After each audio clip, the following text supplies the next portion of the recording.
How ISRO achieved space docking and why it matters. The Indian Space Research Organization on Thursday announced the success of its SpaceX space docking mission, or the joining together of two spacecraft, a complex maneuver that requires great precision and advanced scientific capabilities.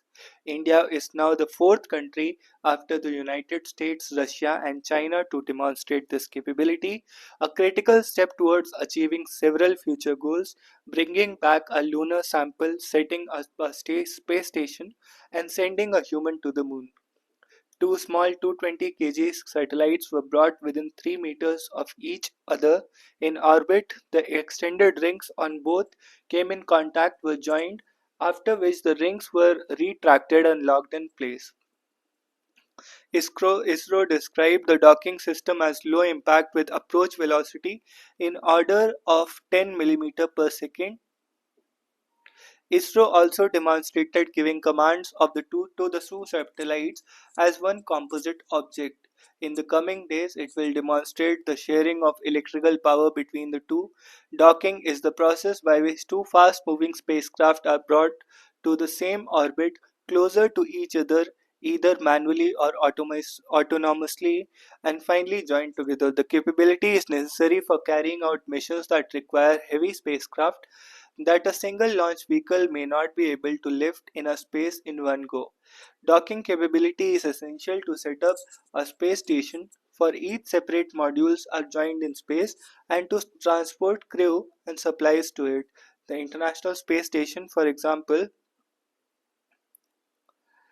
comprises various modules that were launched separately and were then brought together in space.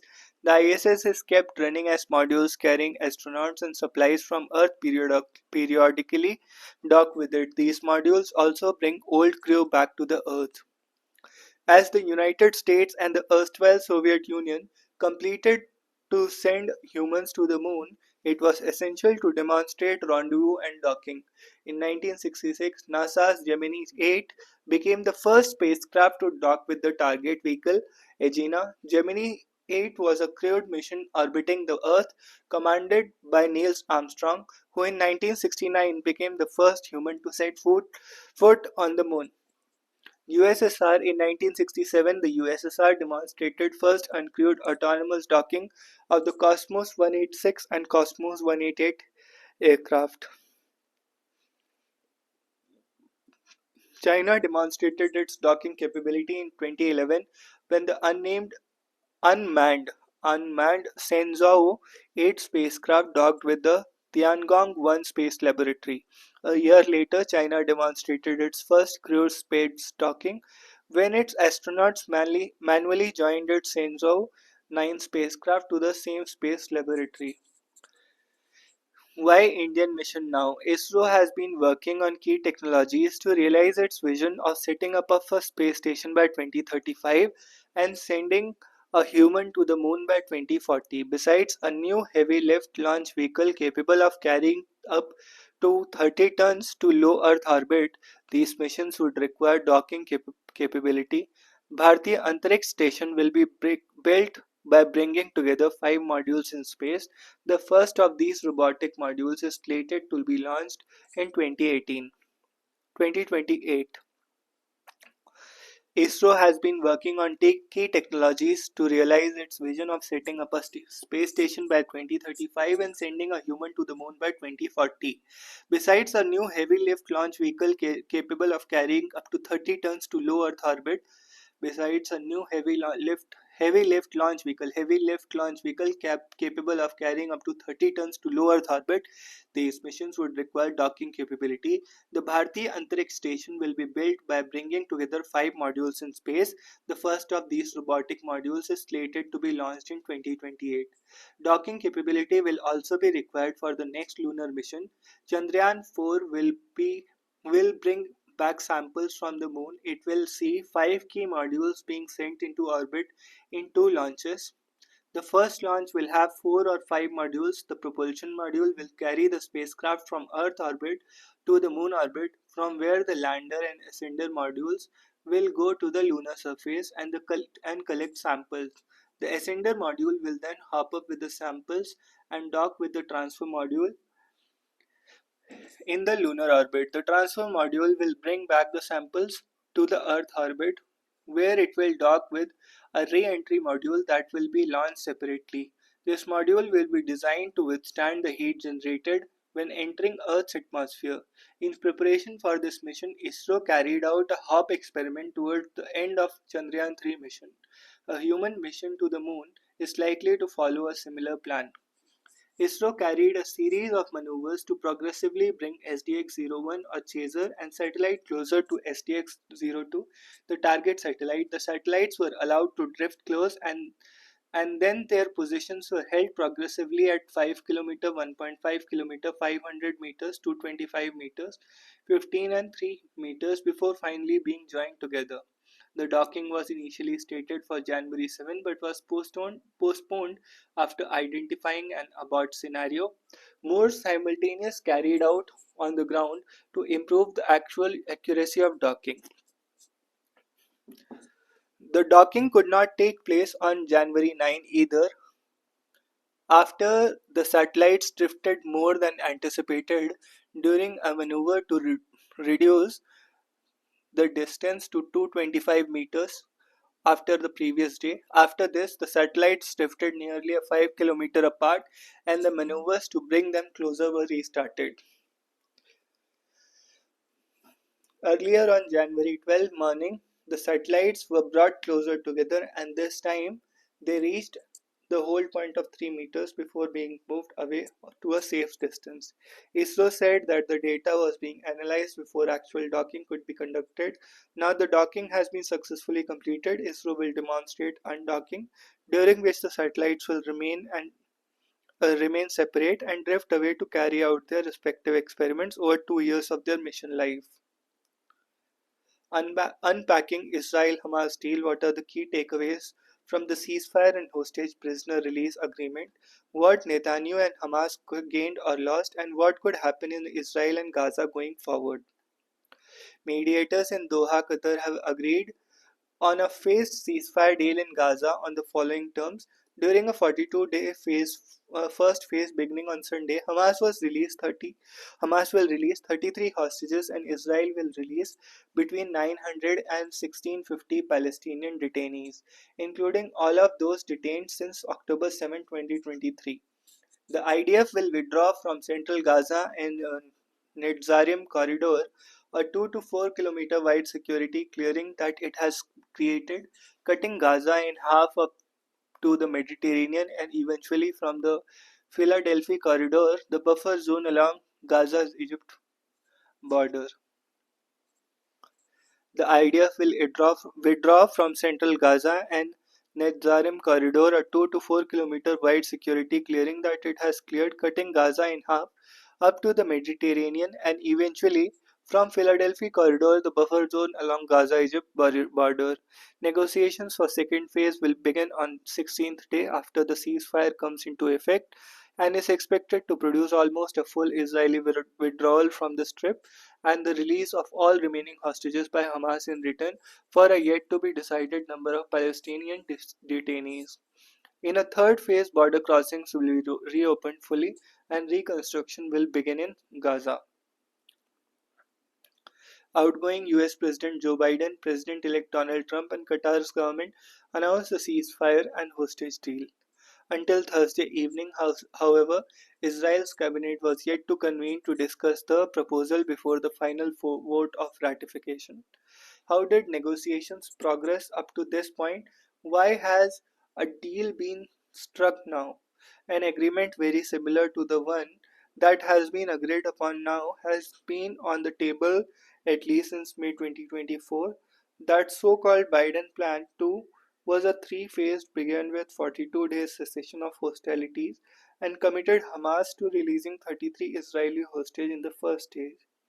The deal was reportedly accepted by Hamas on May 27, but Israel rejected it, saying Hamas has insisted unacceptable last-minute amendments even as the Israel Defense Forces struck Rafah. Prime Minister Benjamin Netanyahu and other Israeli leaders insisted that Hamas needed to be completely destroyed in Gaza before ceasefire could be considered, but committed to continuing negotiations with US, Egyptian, and Qatari mediation.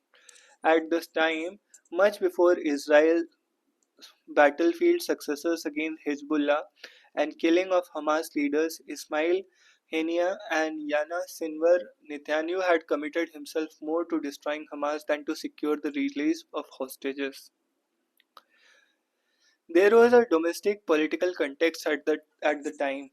Itmar bin Gvir's far-right Otamza Yehudit party, with its six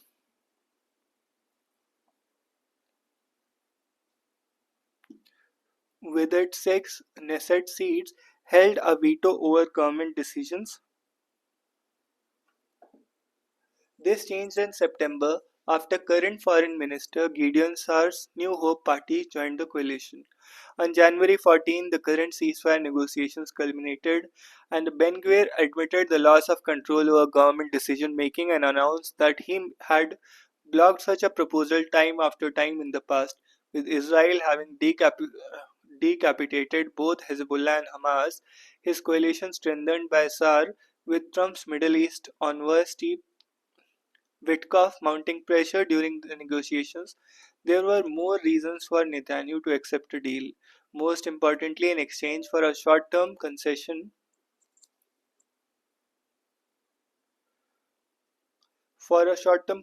of a ceasefire in Gaza, Netanyahu will be looking to garner longer-term benefits from Trump's second term, both logically against a possible sovereign Palestinian state and regionally against Iran. A Knesset vote is not necessary. What stands out in the terms of ceasefire agreement? A Knesset vote is not necessary for the ceasefire to reflect Israeli acceptance. A cabinet resolution is sufficient. While the far right is still prominent in the cabinet, Ben Gvir has effectively admitted its inability to block a ceasefire again. Two important aspects with potentially far-reaching implications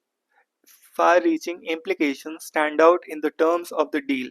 Withdrawing from Philadelphia corridor for almost all of 2024, Netanyahu was opposed to withdrawing from the Philadelphia corridor, an insistence that was central to his rift with former defense minister Yoav Gallant, as well as an obstacle in the negotiations as Hamas claimed that Israel had inserted the need for permanent presence in the Netzarim and Philadelphia corridors at the very late stage.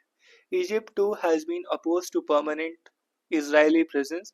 Netanyahu has pointed to continued ability of Hamas to smuggle arms and equipment across the corridor despite Egyptian policing and Israeli airstrikes, and the fact that if Israel vacates it, the IDF is unlikely to be allowed to return by the international community. In terms of the deal now, Israel is supposed to vacate the corridor by the 42nd day of the first phase. However, Israeli media outlets have quoted officials denying that such a commitment is unqualified and asserting that decision would depend on negotiations that began on the 16th day.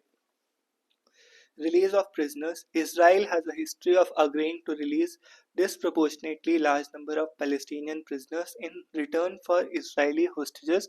It released 4,700 Arabs in return for 6 Israelis held by the Palestinian Liberation Organization in 1983 and 1,100 Palestinians in return for Popular Front for Liberation of Palestine, releasing 3 Israelis as part of the Gibraltar Agreement in 1985.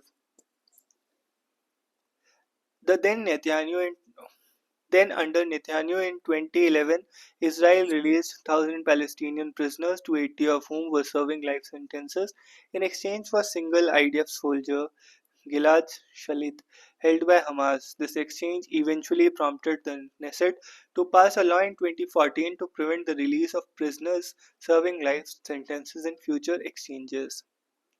The term of present ceasefire agreement include Israel releasing at least 250 prisoners serving life sentences. This potential concession is perhaps the most prominent aspect of the deal. It remains to be seen how this part of the deal sits with 2014 law.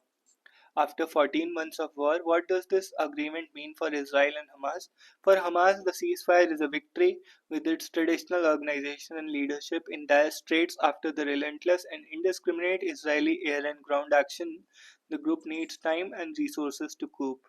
But Hamas have shown that it continues to be effective in switching tactics, and it is still causing Israeli fatalities.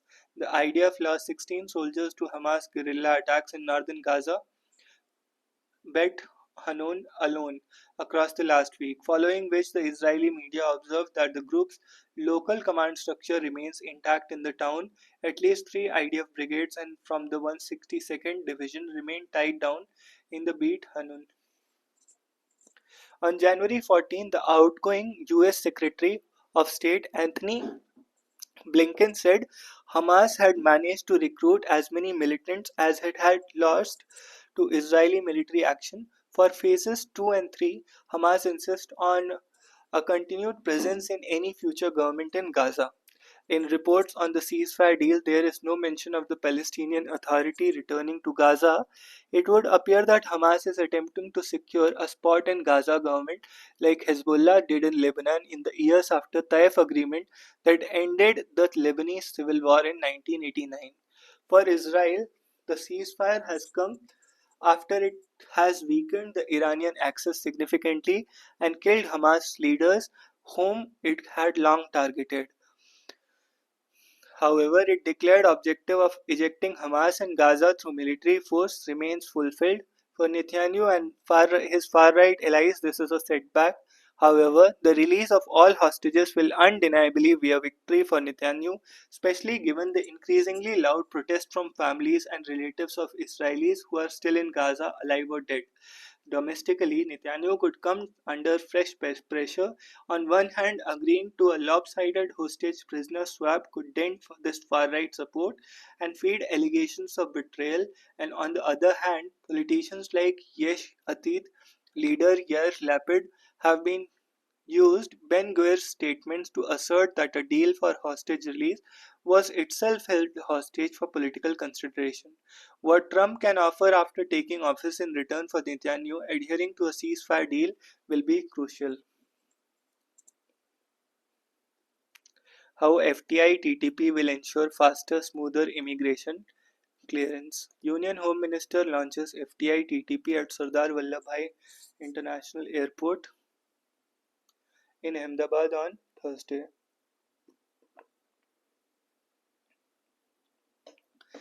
Union Home Minister Amit Shah on Thursday inaugurated a fast-track immigration trusted traveller program at the Sardar Vallabhbhai Patel International Airport in Ahmedabad. FTI-TTP was first introduced at IGIA in Delhi last June. It has since been implemented at airports in Mumbai, Chennai, Kolkata, Bengaluru, Hyderabad and Kochi. The program seeks to simplify international travel by accelerating the immigration pathway. By using automated gates, it will eventually be implemented in 21 airports across India.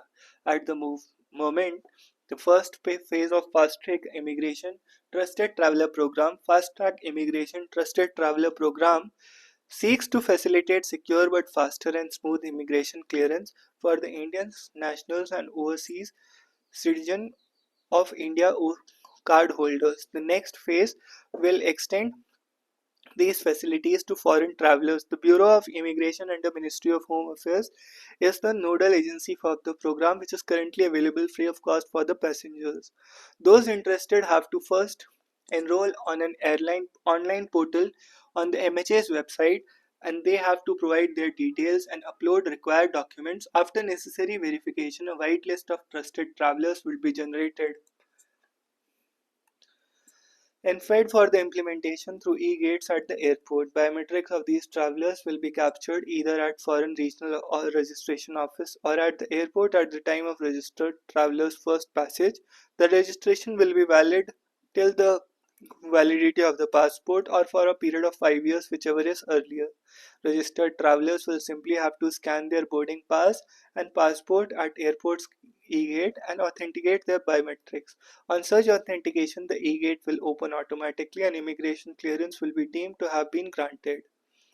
Bandi Sanjay Kumar, Minister of Home Affairs, said in a written reply to a question raised in Lok Sabha last July. What are the documents? The following documents have to be uploaded to the program's online portal: passport size photograph in which applicant's face, including ears, take up 3/4 of the area of the image, a scanned copy of passport, and for OCI holders, a scanned copy of OCI card. 150 years of IMD, what the weather agency has planned for the future. The IMD celebrated 150th anniversary on Wednesday.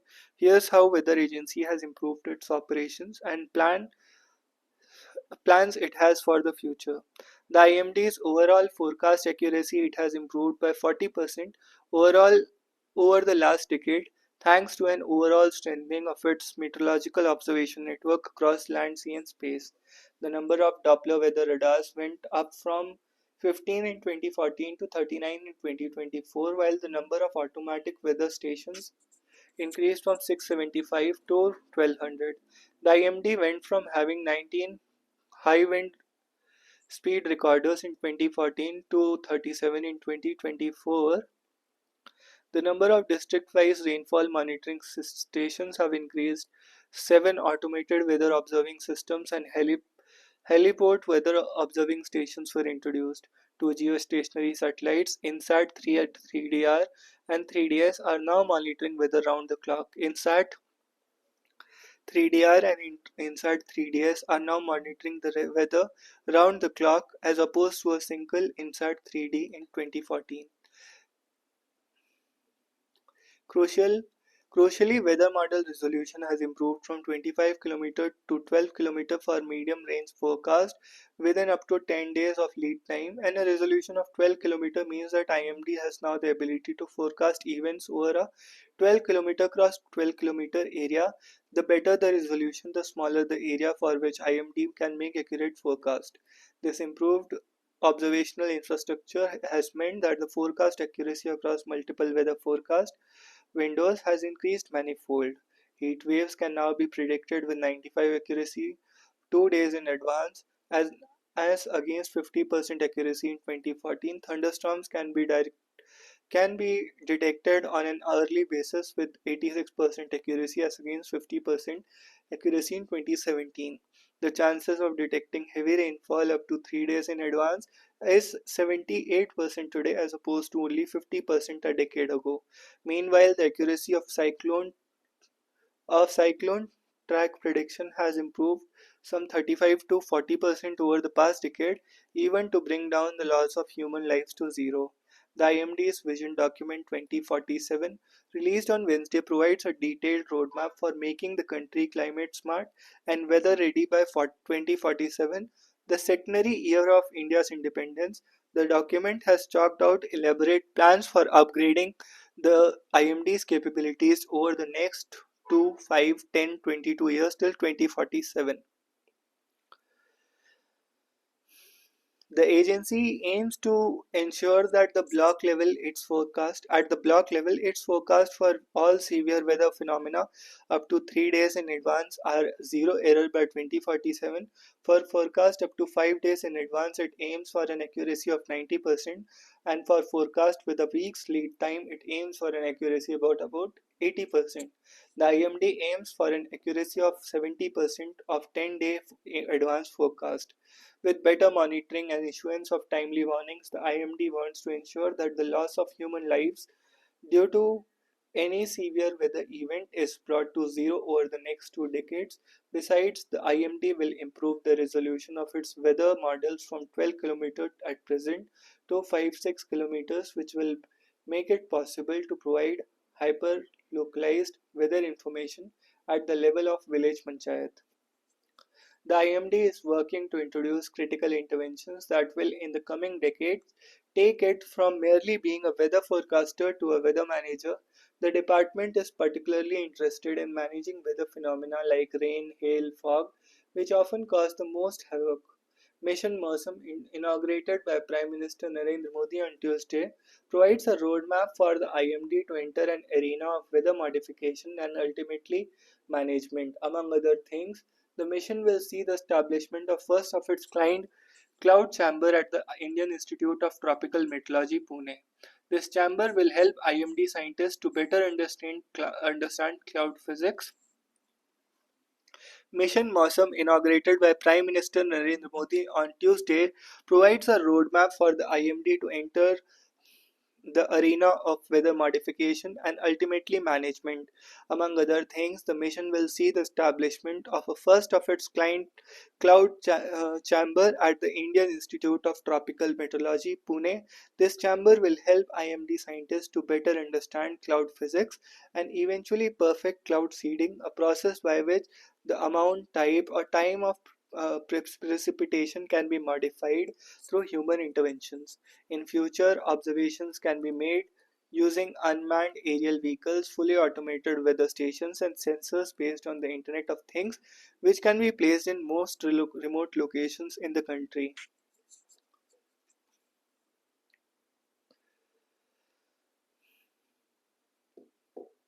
There are plans for climate reference stations at the regional level and smaller met centers.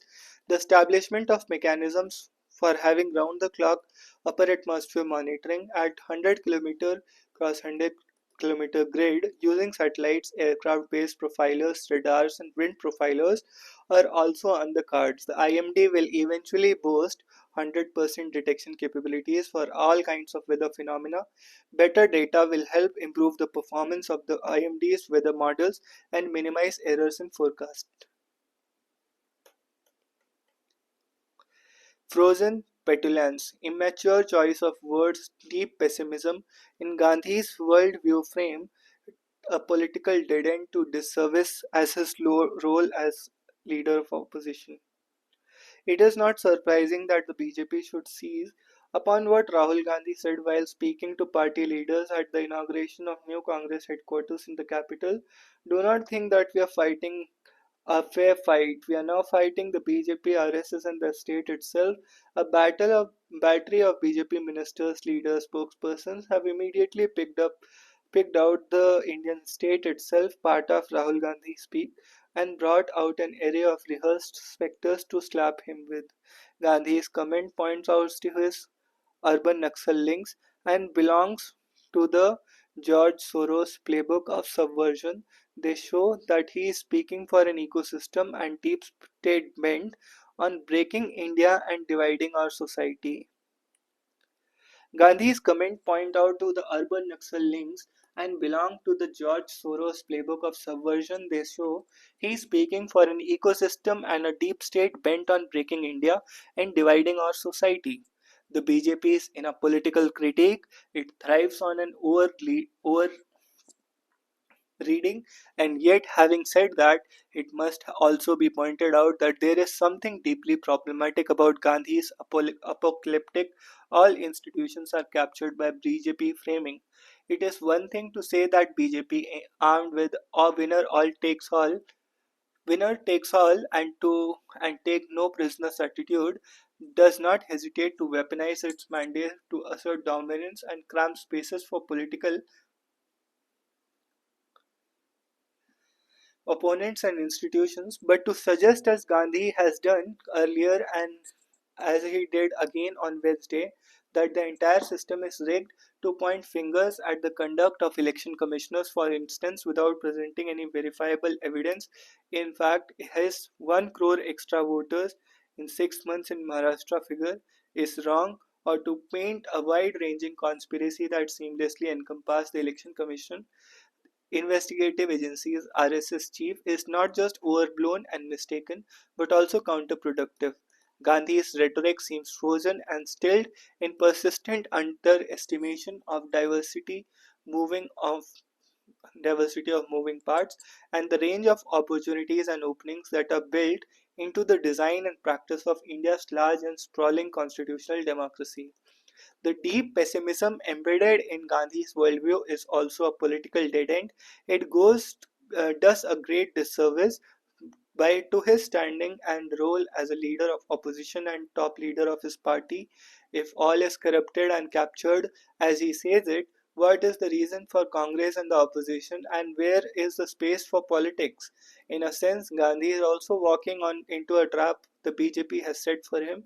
After all, the BJP constantly tries to paint him as a hard left corner from where he will find it difficult to move to the center, and the only place to which anyone can hope to govern a country's diversities. And even though words must be seen alongside the meanings, the fact that in politics words matter. It is the responsibility of the leaders to choose them carefully. Earlier, Gandhi has referred to union as a union of India as a union of states, which it is, and framed the union as being opposition to nation, which is not, equating the political fight against BJP and RSS as one against the Indian state itself to confront the BJP government with Indian state. It shows an inability to articulate the big idea, to make crucial distinctions. His petulance is disquieting. It hurts the opposition he now possesses to lead. The ISRO model, its latest success docking two satellites in space, underlines that is an example that must be learned from and replicated. The Indian Space Research Organization has added another feather to its cap with the SpaceX mission successfully docking two satellites in space. Docking is a critical capability without which India's future space projects, including the setting up of a permanent space station in space or landing of human beings on the moon, would not be possible. The immediate utilization of this capability would be required in the Chandrayaan 4 mission, which is supposed to bring back samples from the moon. The fact that ISRO is only country or the fourth space agency in the world to accomplish certain feat is no longer a reason for surprise. In the last few years, it has firmly established itself as one of the leading space agencies in the world to the world. From here on, it would be its failure that unanticipated, not success. Thanks to the speed of capabilities acquired and demonstrated by the agency, in the last few years, India is comfortably placed in the top bracket of countries in terms of at least one of the technologies expected to reshape the global order in the coming decades. Artificial intelligence, quantum computers, clean energy are some of the other technologies that are likely to decide countries' fate and well being in the immediate future. Unlike space, however, the gap between India's capabilities and the front runners in these technology domains is significantly large. Scientists often attribute the success of space and nuclear establishments in the country to a relative freedom that the ISRO and Department of Atomic Energy have enjoyed in the deciding their plans and programs, recruitment and expenditure. The political class has generally approved of and backed the decisions taken by the scientific community. Of course, there are other factors contributing to their success, but as India makes efforts to close the gap on critical and emerging technologies, several scientists talk about recreating the ISRO and DAE models for other key scientific groups or departments. Building ISRO and DAE or DAE like institutions for other key sectors in science might be easier said than done, but it might be worth the while to evaluate the main factors behind the success and assess whether some of these principles can be applied in other areas. The critical technology sectors, which is likely to emerge as a key driver of the Indian economy and form the backbone of its strategic self-reliance, need support, nurturing, and special liberties. ISRO's success need to be learned from and replicated and spread widely. Nanoship, a word to describe fleeting, beautiful moments shared with another person. Was it really needed? A look exchanged across a crowded room that sends a frisson down the spine, a brief flirtation with casual acquaintance lasting no more than a minute or two, that can nonetheless being up on a blush, a smile from a coworker, or a joke shared by a fellow commuter. How might these but deeply pleasurable interactions have been described from the word nanoship was created. As the recent Tinder report predicts, nanoships yet small meaningful interactions, according to the dating app, may well be one of the dating trends of 2025, but the fact that these momentary connections have always been a part of human experience.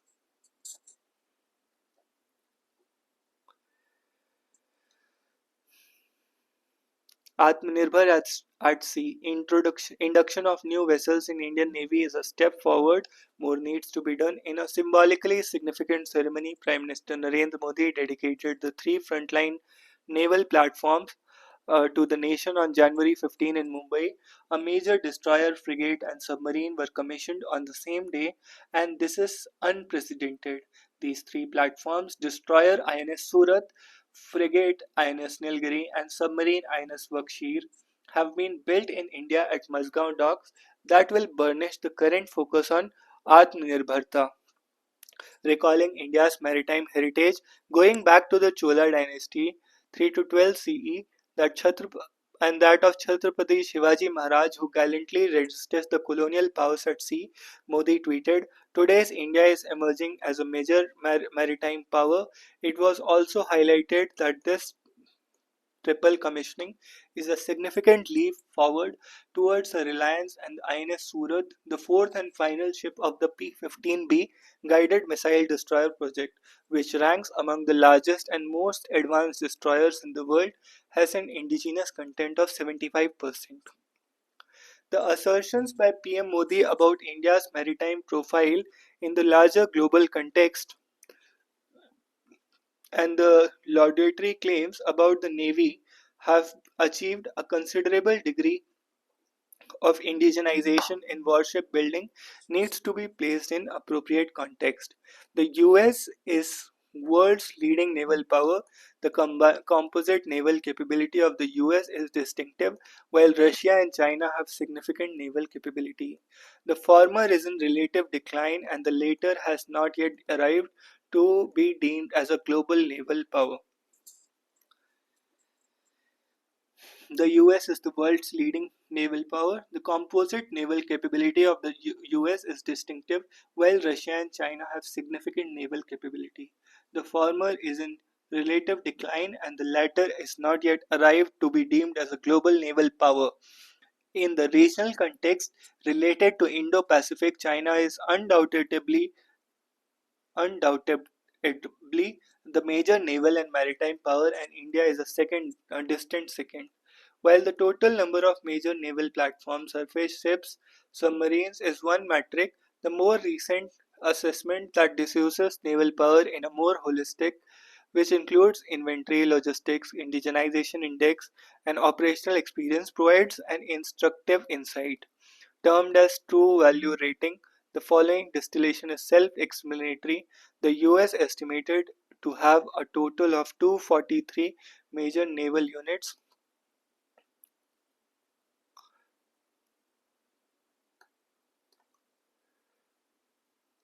and its TRV is the highest at 323.9. In comparison, China is close second at 422 platforms and 319 TRV, and India is at number 7 position in ranking with 103 units at true value rating of 100.5. The fine point of the ranking may be disputed, but the broad trend lines are valid. While the Indian Navy is indeed highly credible and its professionalism acknowledged, it is most modest force and in dire need of sustained material and technology infusion. Here again, the numbers tell their own tale.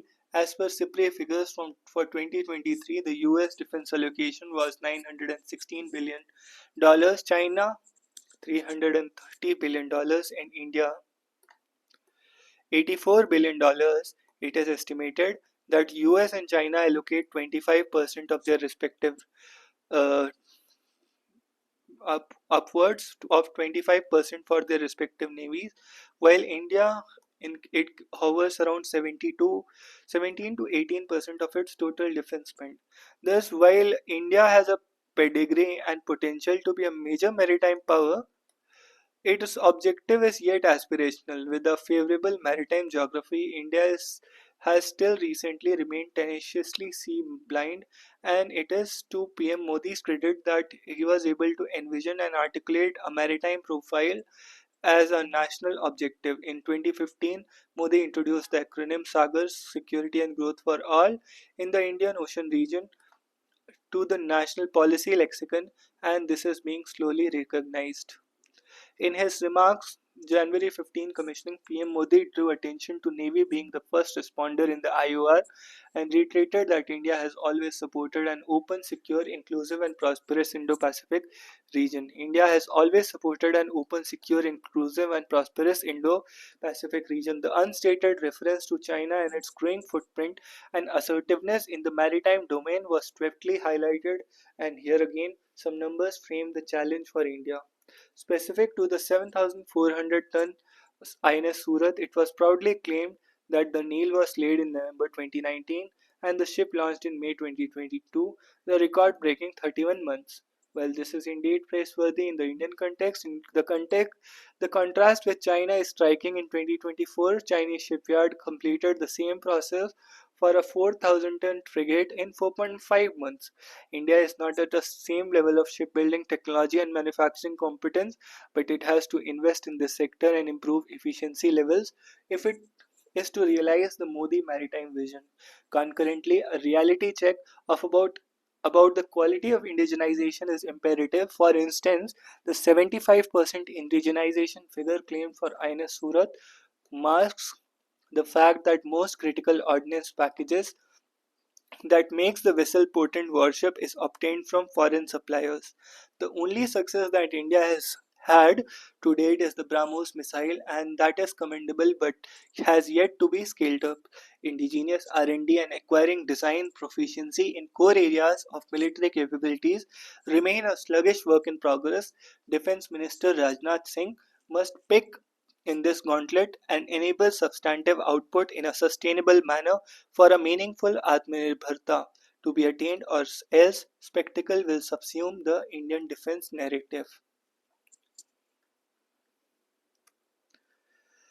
A faraway peace. Cessation of Israel Hamas hostility is welcome, but the way forward is uncertain. At last, there's a ceasefire deal.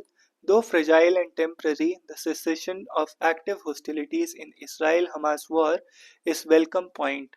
This is first sign of hope since the brief pause in the November 23 that saw the release of 41 Israeli hostages in return for the freedom of 300 Palestinian prisoners.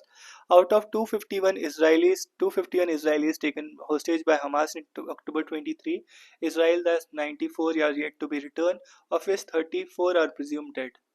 If there are no last minute twists, the ceasefire should come into force on Sunday, January 19.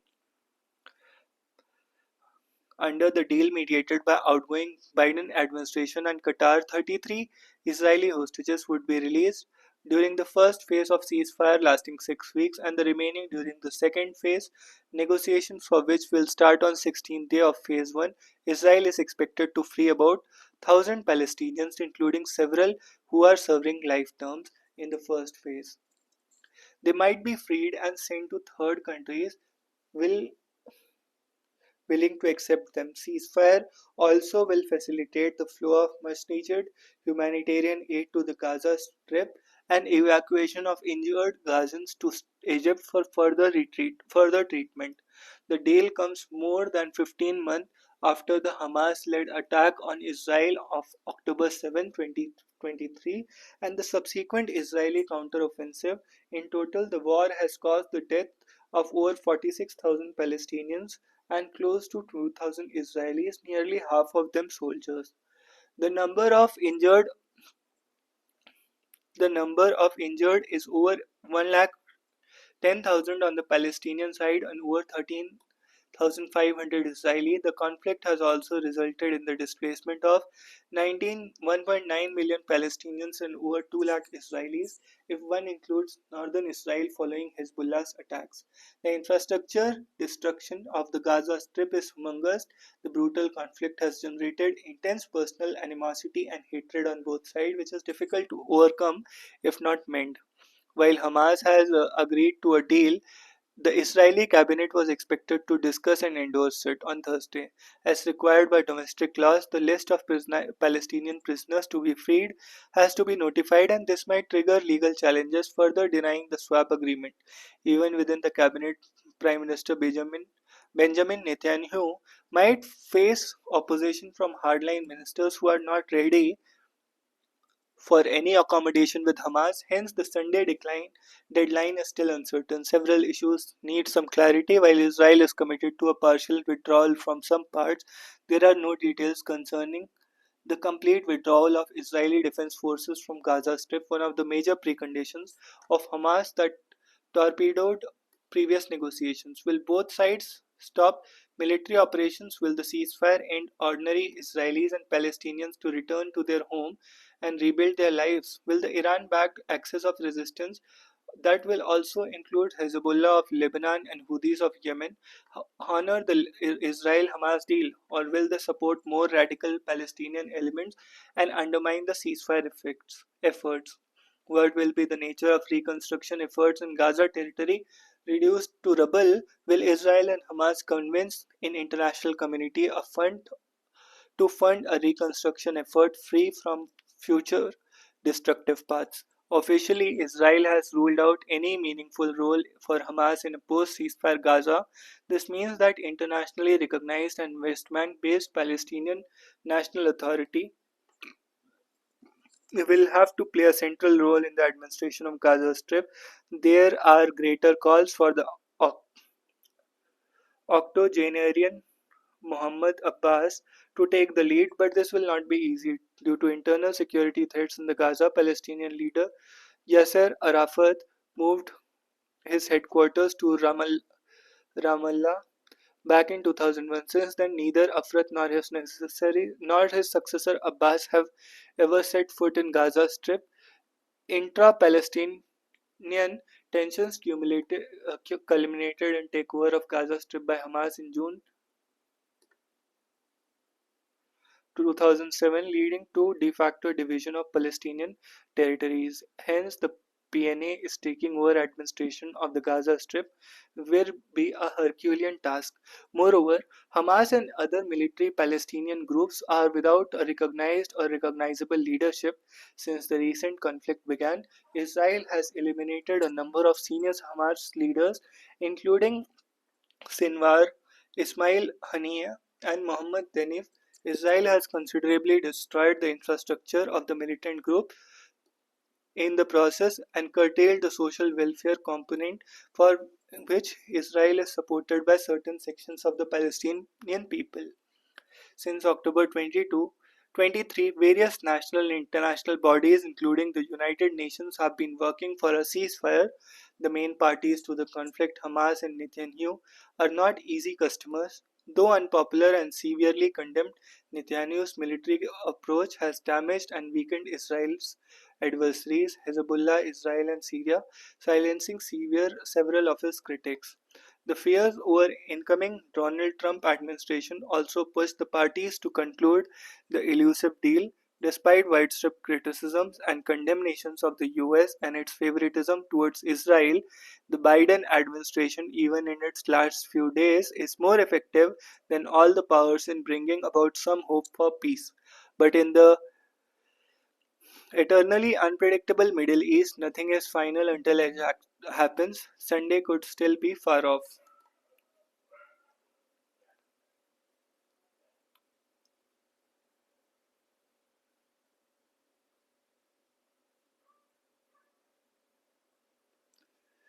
L&T MD and chairperson sparked controversy by asking employees to work 90 hours a week. Is this a prescription of an impervious CEO, or is there a case to be made for working more? Balance, not burnout. Instead of glorifying long hours, we need to focus on more sustainable work schedules, fair compensation, and genuine equity. The defense by Larson and Tubro HR head was swift and clear. Don't twist casual remarks into something bigger than they are.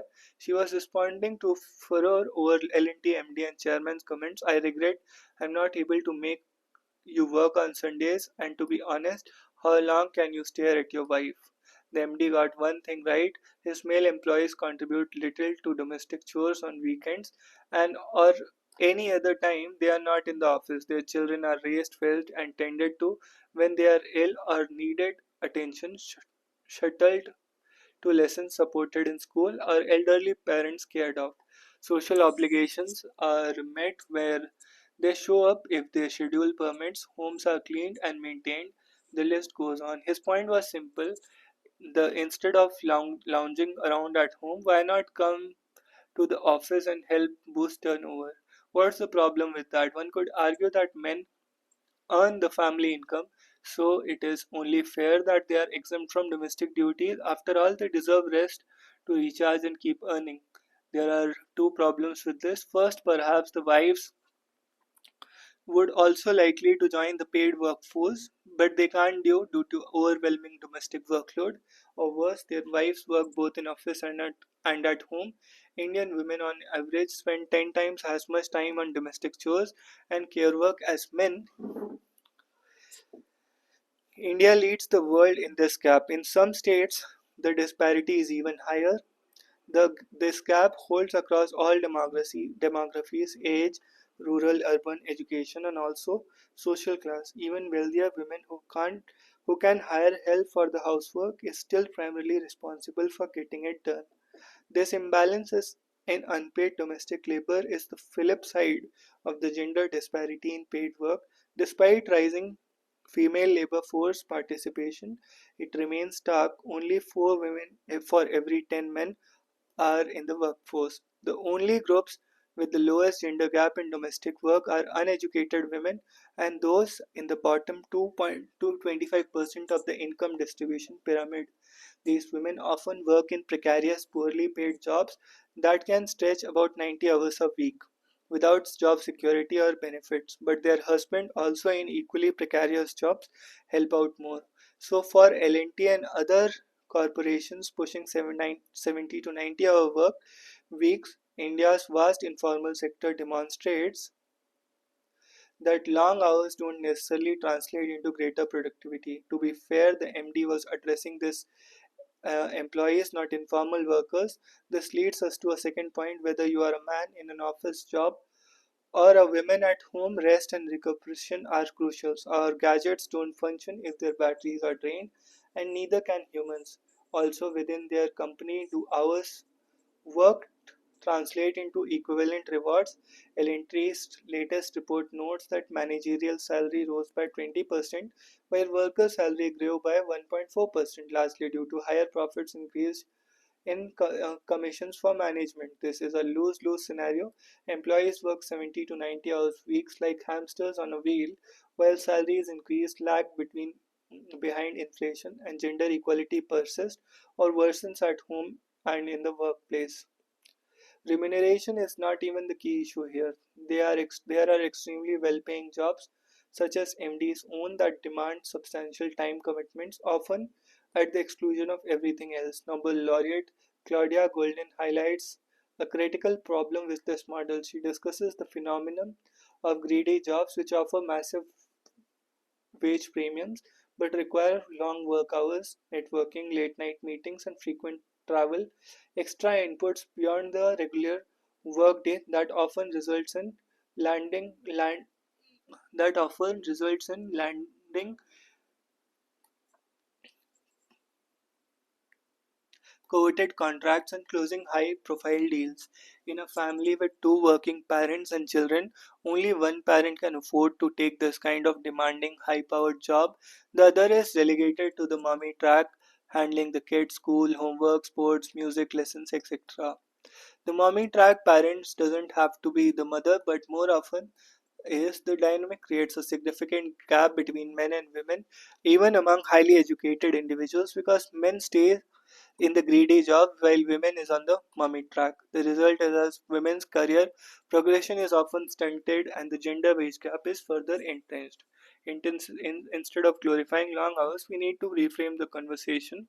More sustainable work schedules, fair compensation, and gender genuine equity are the key to both productivity and more balanced society. It's crucial that we recognize the value of well-being and family in fostering and thriving workforce.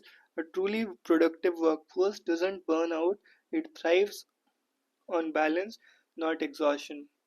The goal should be society where both men and women can achieve professional success without sacrificing their health, family, or personal time. Only then we can unlock the full potential of all workers regardless of gender, and create an equitable, prosperous future. Vacations are a colonial hangover. Rather than blindly implementing suggestions to reduce work hours, employers need to find ways to raise standards of living, lift people out of poverty.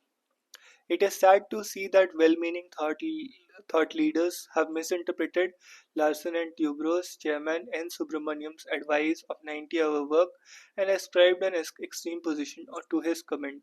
I have closely observed the phenomenal growth of L&T in the past 2 decades.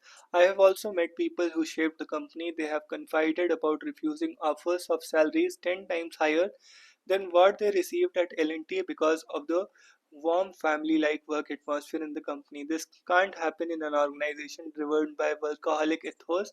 Subramaniam's organization has taken up several tasks, including the construction of Ram Temple, that may have appeared difficult to begin with, and accomplished them with aplomb. From Bhagavad Gita to the Constitution, vacation have never been considered a right or an essential part of the country's work culture. Karmyogis have been the country's ideals, not vacation bhogis. People were known to devote themselves to work during till they completed their duties and were ready to renounce the worldly pleasures, the Vanprastha ashram. The holiday craze is something we have blindly copied from the West. The country's ethos instead is rooted in Vidya that liberates, Sa Vidya Gya Vimukti. In other words, the work of education is to enable people to choose a life, a job of their choice. When people love their work, they find joy in being involved in it. They are completely immersed in it. Otherwise, even an 8-hour work schedule in a day becomes torture. To me, the message in Subramaniam's statement was work is worship and needs people need to enjoy the journey towards the goal.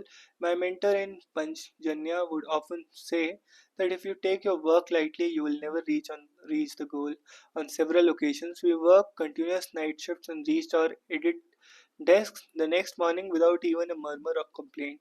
The prayer hall in schools would boldly display the motto Karm hi puja hai, Aram Haram hai. The slogan of 60s made its way to several Bollywood songs.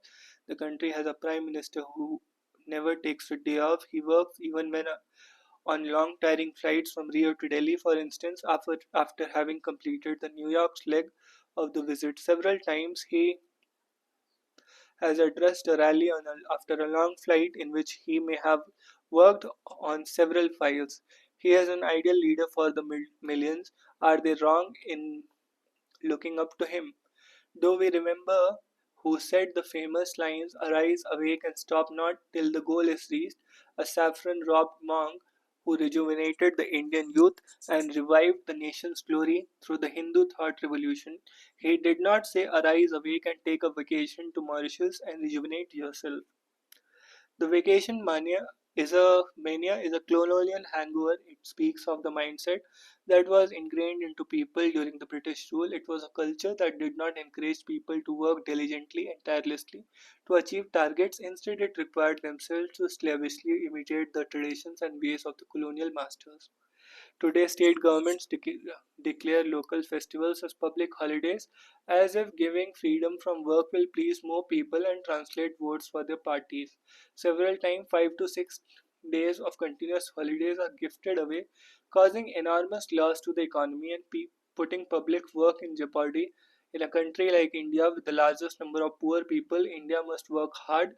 By becoming a global manufacturing hub, the company can raise standard of living of its people. But many people do not appreciate this necessity and advocate holidays. In India, government declare birthdays and death anniversaries of community leaders as public holidays, hoping to garner votes from their parties. Freedom from karma is new craze. We need not look far away for a comparison. We know how vacation-loving trade unions ruined West Bengal economy and its work culture, and Gujarat became the preferred destination for entrepreneurs under the work hard ethos encouraged by Modi. By mocking Subramaniam's innocuous suggestion, his critics have pushed the debate in the wrong direction. They seem to have made the common hardworking person a laughing stock. Lakhs of people in the unorganized sector working work from the crack of dawn to late evening. The sabji vendor, for instance, begins his day as early as 4 a.m., loads his stuff on a cycle or a rehri, and returns home after 10. Do we want to make him feel that he is wasting his life by not enjoying a weekend? Earning two times meals for a family remains a very tough job in the country. Employers need to respect such work rather than blindly carrying out suggestions for a reduced working hours. Let the economy rise to a level where poverty is completely eliminated. The working hours will be adjusted according to standards of life. Till that, aram hai.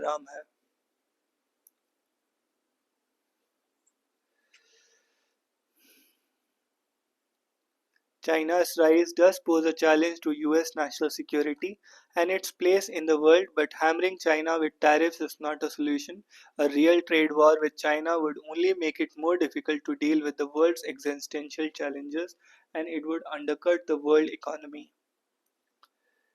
The release of draft rules in the for the Personal Data Protection Act 2023, Digital Personal Data Protection Act 2023 for public consultation more than 16 months of the act was passed has restarted discussions on the importance of public participation in lawmaking, particularly for pieces of legislation that significantly impact individual rights. Given its implications for privacy and digital governance, the delay in consulting the public or on the implementation of the DPDP Act has drawn scrutiny. This instance is emblematic of the broader issues surrounding the pre-legislative consultation policy in 2014. Pre-legislative consultation policy was formulated by Ministry of Law and Justice, supposed to be followed by all departments and ministries before any legislative proposal is submitted for consideration. It has been decades since the pre-legislative consultation policy has come into effect. The question is how many legislation proposals have actually undergone public consultation and to what extent.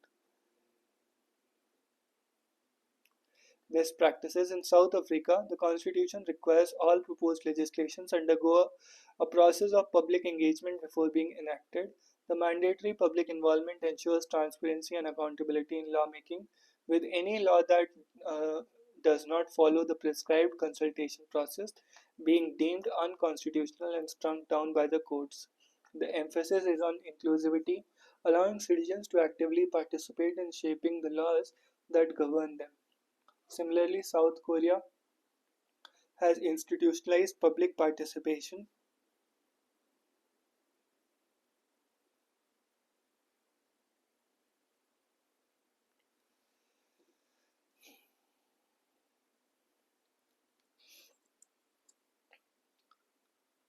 in the legislative process by mandating that draft bills be published in advance.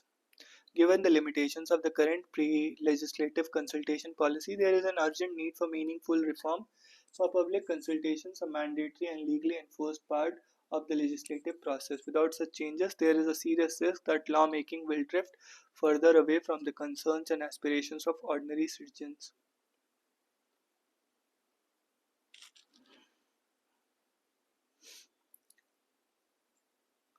Israeli strikes in Gaza killed 77, truce deal yet to be ratified by Tel Aviv. South Korea's Yoon skips questioning, challenges arrested. South Korea, South Korea's arrested President Yoon Suk Yeol did not attend a second day of questioning by the investigators on Thursday for further stonewalling a criminal probe into whether he committed insurrection with his bid to impose martial law.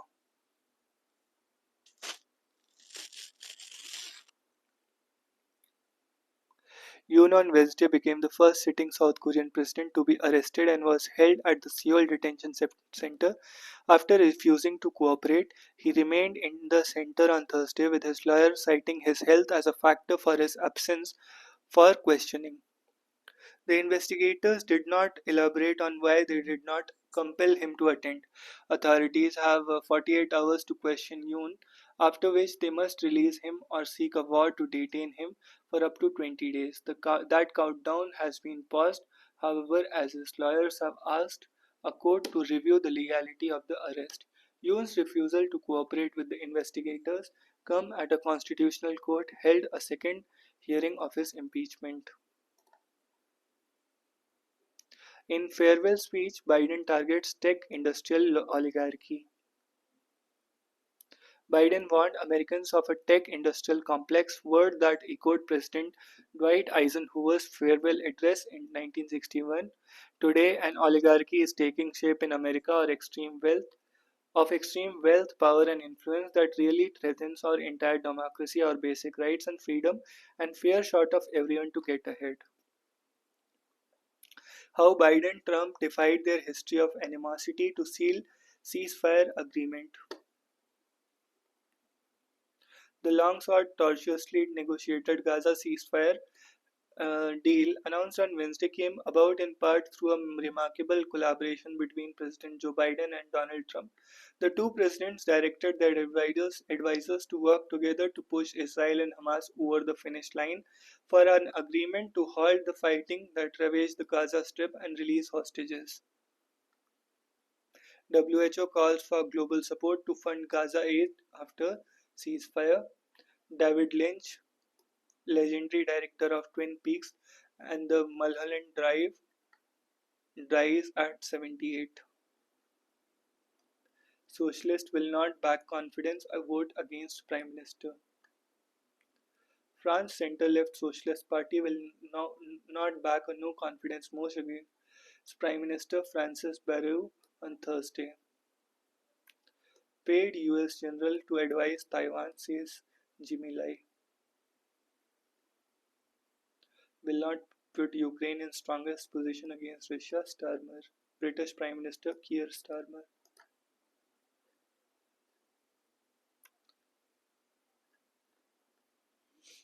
Prioritize MSMEs under 3,000 crore interest equalization scheme, Commerce Ministry's budget pitch.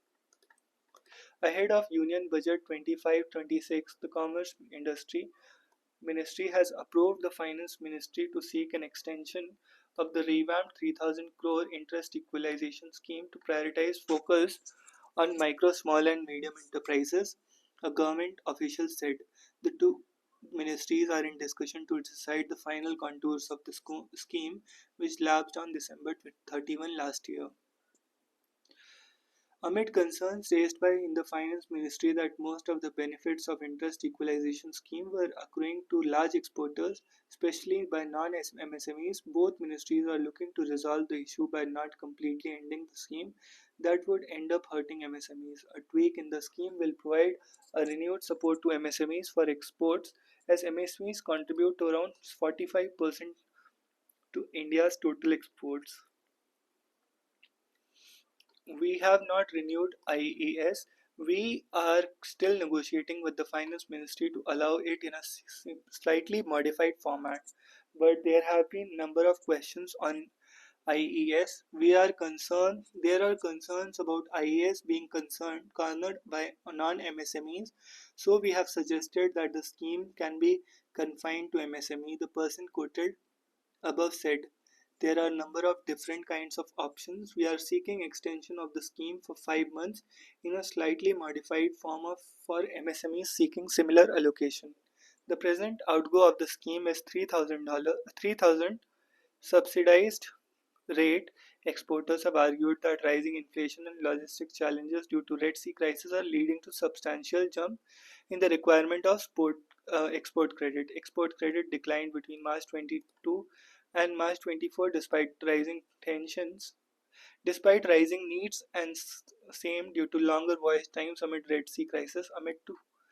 According to Federation of Indian Export Organizations, the value of export credit outstanding has come down to 2 lakh 17,000 crore in March 24 quarter from 2 lakh 7 almost from 2 lakhs 27 thousand crore. FIEO has conveyed to the Finance Ministry that slow offtake of inventories with lesser purchasing power owing to higher inflation has led to liquidity challenges for the buyers. Buyers who used to pay between 30 to 60 days are now asking for credit between 120 to 150 days or even longer. With increased credit demand for longer duration, the cost of credit has become all the more relevant. This has brought focus on interest equalization scheme, which is currently only available up to December 24, and that too manufacturers in the MSME with an annual cap of 50 lakh as per IEC holder.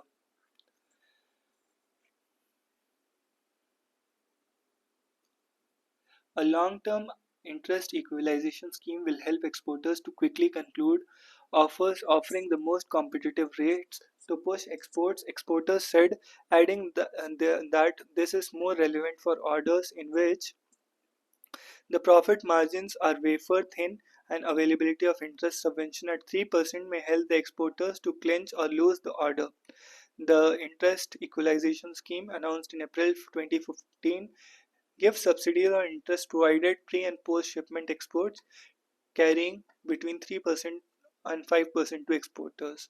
While a subsidy provided by IAS is making exports competitive, in few cases it may be adding to the profitability of exporters who have better profit margins due to value addition, branding, etc. Since the IAS is in addressing a disability of our economy, which is high cost of credit, we have to look from the perspective of majority exporters. Auto Expo 2025 redoubled EV push, Chinese tech comeback, return of two-wheeler majors. New QS Future Skills report ranks India second in job market readiness, 25th overall. India was ranked second in terms of preparedness for jobs in the future, including artificial intelligence and green skills, only behind United States as per QS World Future Skills Index 2025. Overall, though, India ranked 25 across all indicators. India's overall ranking as puts it as a future skills contender as per the report. 90k salaried persons withdraw wrongful tax deductions claim worth 1000 crores.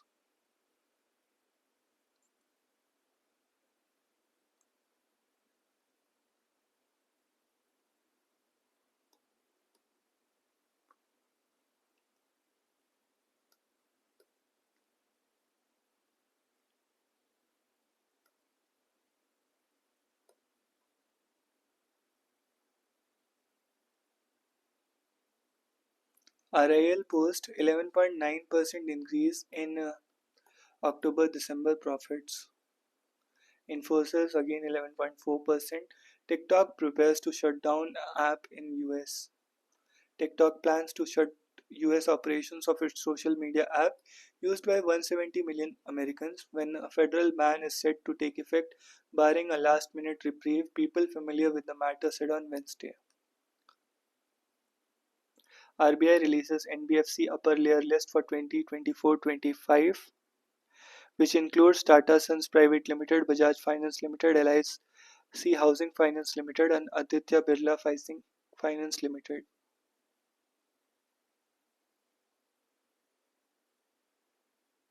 SEBI bans PIFL from market after almost fourfold share price rise.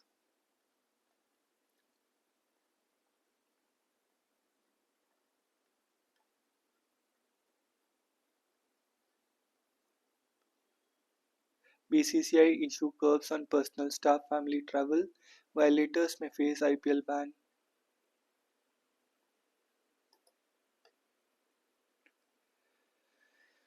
Kho World Cup India outclassed Malaysia. Indian women's a commanding victory over Malaysia to enter the quarter-finals of the Kho World Cup. Kotak added as batting coach to Indian team. Didn't tell father I was dropped as he had suffered a heart attack.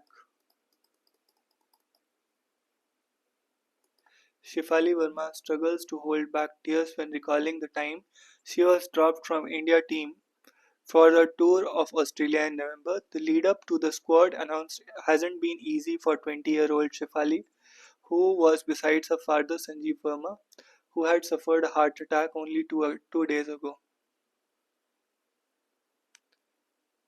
Justice Mishra is BCCI's ombudsman.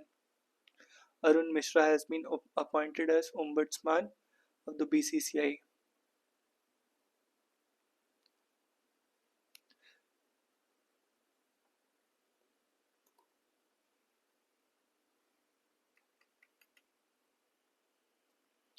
Justice Yadav writes to High Court's Chief Justice, stand by, stand by remarks did not violate conduct. Saif Ali Khan seriously injured in knife attack by intruder at home in Bandra. Satellites dock in space. ISRO gets a boost for moon and beyond. Nearly 2 of 3 seats vacant. MTech enrollment drops to lowest in 7 years. Hindenburg wristbands shook some empires we felt needed shaking.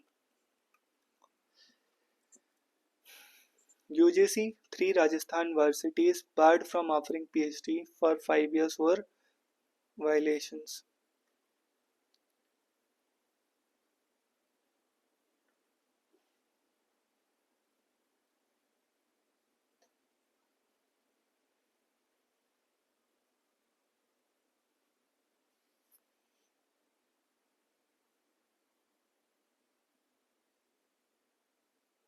In a first, RPF women officers to take center stage at Republic Day parade on a bitter winter morning in the capital as the thick blanket of fog engulfs India Gate. A group of women steps out on the parade ground, their boots stomping the mist-covered roads of Kartavya Path. Pooja Meena, 29-year-old officer, inspects the rifles lined for rehearsal with a steady gaze.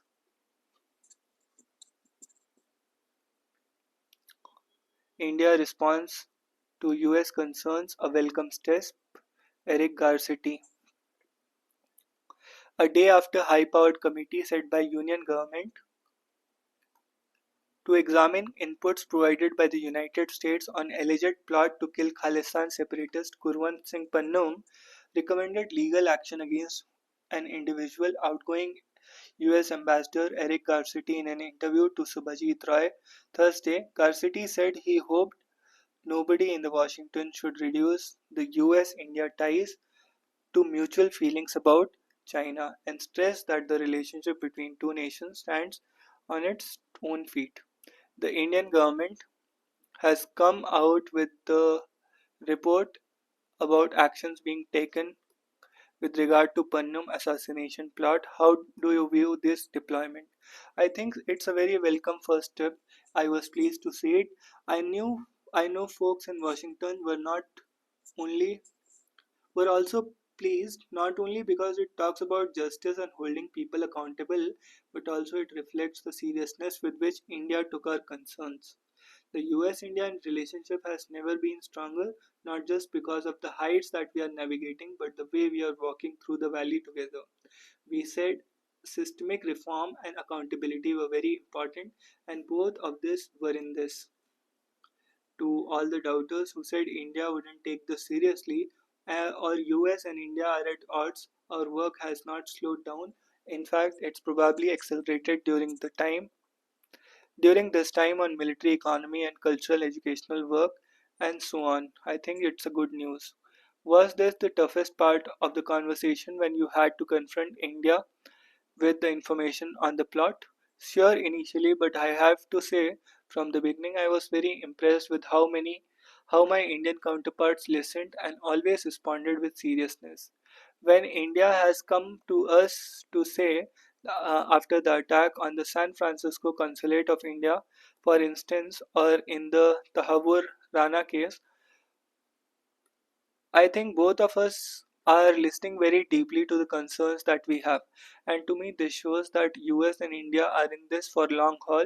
This is not fresh overnight kind of relationship. This is something in which we see our future together, and whether we are preparing our supply chains or whether we are educating our people, whether we are investing in our defense infrastructure or we are determined not to let anything derail that.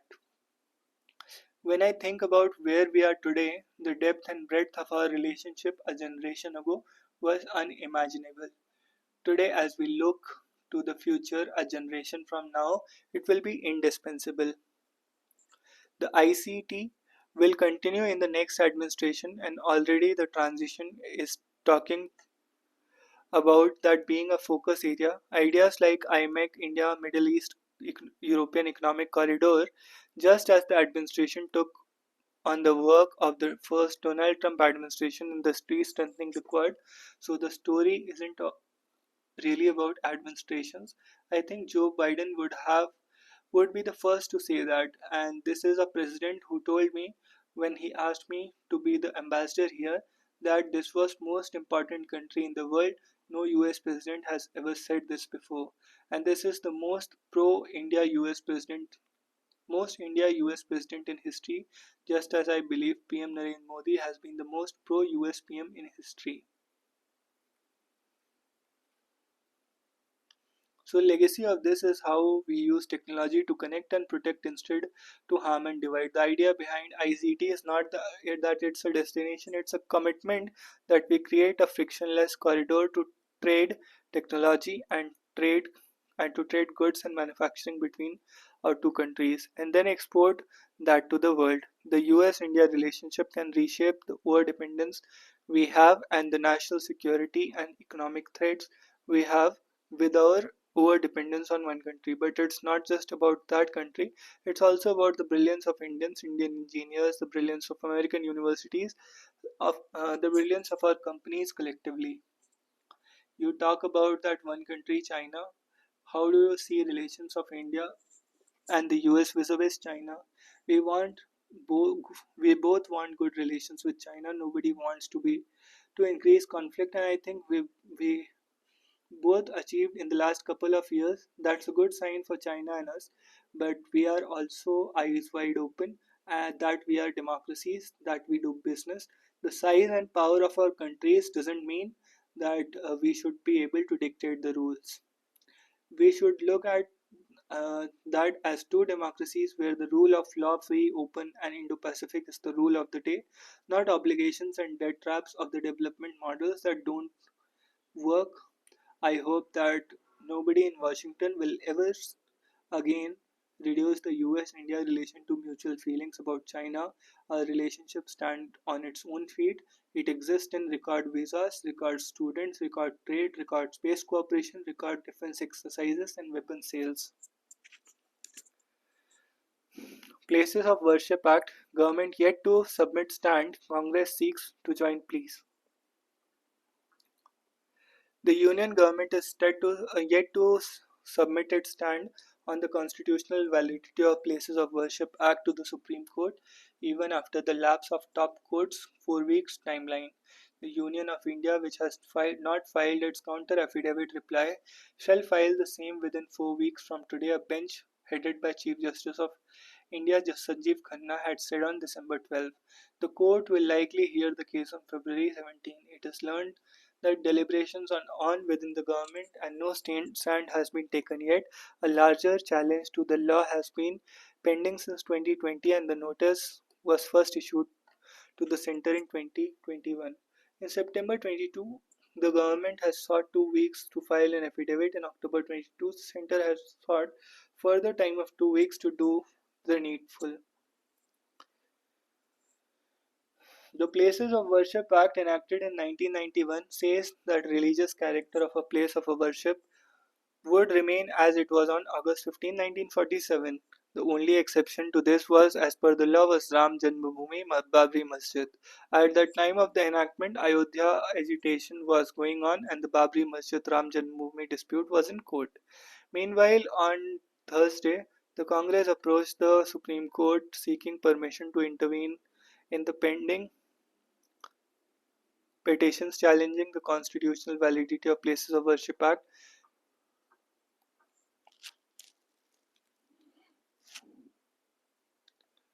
calling the law essential to safeguard secularism in India.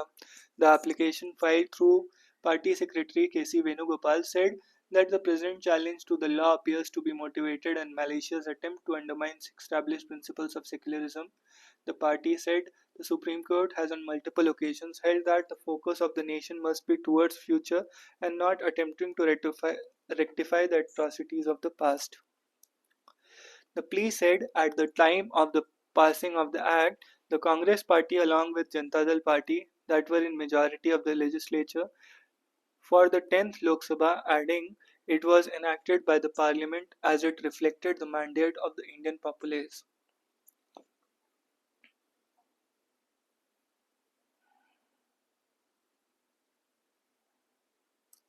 Opposing the petitions challenging the act, the application says it plays a pivotal role in furthering the right to freedom of religion and protects secularism, which is an established basic feature of the Constitution. It said that convention that the act is violative of the fundamental right to freedom of religion and basic tenets of secularism is legally flawed and referred to the Supreme Court ruling in Ayodhya case. The ruling said the law embodied a constitutional commitment to equality of all religions and secularism, which is part of basic structure of the constitution. Hearing the petitions against the act, Supreme Court had on December 12, 2024 barred civil courts across the country from registering fresh suits challenging ownership and title of any place of worship and from ordering surveys of disputed religious places till further orders. Cabinet OK setting up 8th Pay Commission. EC to parties label all AI generated campaign material. Singapore President says ties with India on a new trajectory. Old as gold as new Congress headquarters. Party's 140-year history adorns all six stories. RSS chief remarks true independence anti-national Mamta.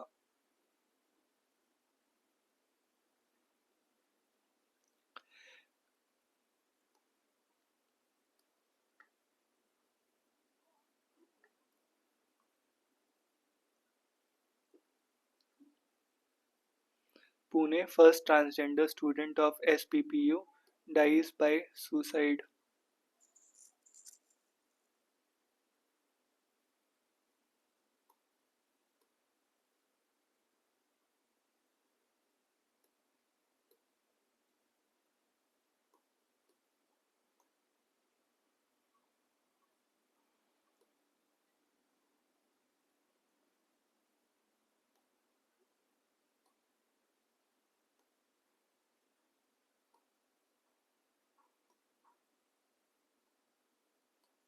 She was a very strong voice. Her death marks the end of a very different kind of support for the community. Chhattisgarh 12 moist gun down. India welcomes Gaza truce, says will help in supply of aid. India on Thursday welcomed the agreement of release of hostages and a ceasefire in Gaza that is aimed at ending the war between Israel and Hamas. After 15 months, we welcome the announcement of agreements for the release of hostages and a ceasefire in Gaza. India has always maintained that there should be diplomacy and dialogue to resolve the crisis, and it has called for ceasefire. India has condemned the October 7 attacks by Hamas and called for humanitarian assistance for the civilians in Gaza. New Delhi's statement is in sync with earlier approach, according to sources. However, India is cautiously optimistic that this deal will hold in a fragile atmosphere where Israel has had the upper hand over Hamas.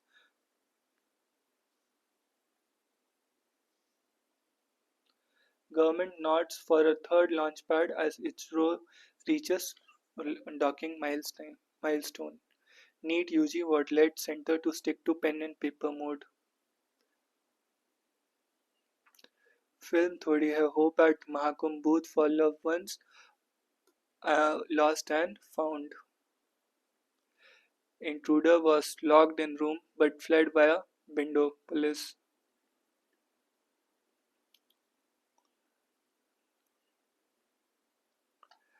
Days after 10 days after Assam mining disaster, Assam approves judicial inquiry, forms SIT.